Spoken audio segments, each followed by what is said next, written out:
A brand new sequel, Beverly Hills Cop Axel F, comes out on Netflix today, and this theme tune, which is world famous, has been reworked a little bit for 2024 for the new movie. And one of the men behind the remix is Phil Harding. He's remixed the Axel F theme tune, the original 80s theme. Lorne, Balfe invited them to remix it. When I play it for you in a little bit, you'll hear the tweaks to it.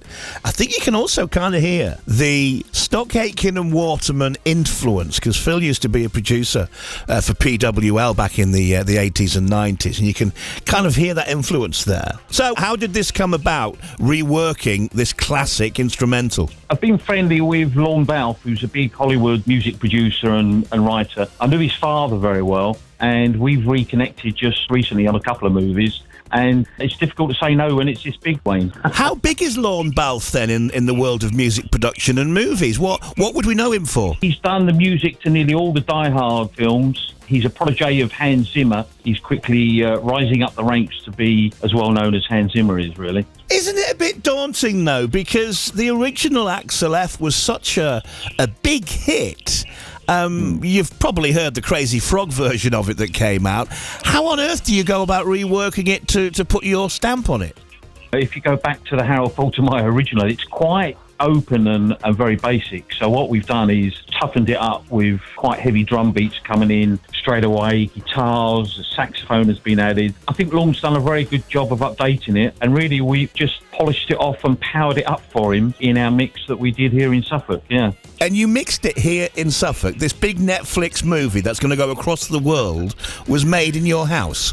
Yeah, most mixers and engineers, producers like myself have got some sort of professional studio set up in their house, and working with IAN Curnow, we did it together between his studio and my studio. And as long as you're at the same professional studio setup quality that they're working to in Hollywood, then it's surprisingly doable. How long did it take you to put together then, Phil?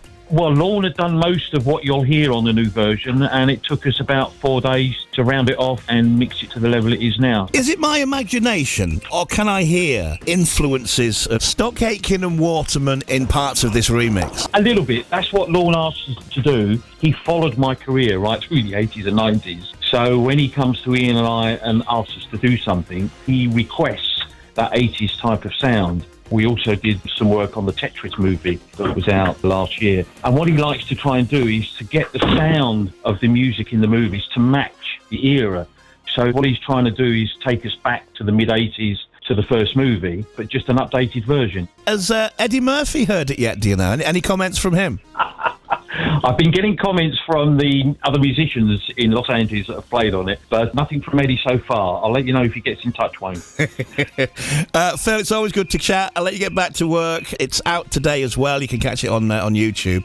This is the new version of Axel F from Lorne Balfe, producer Phil Harding and IAN Curnow. Phil, thanks. Thanks, Wayne.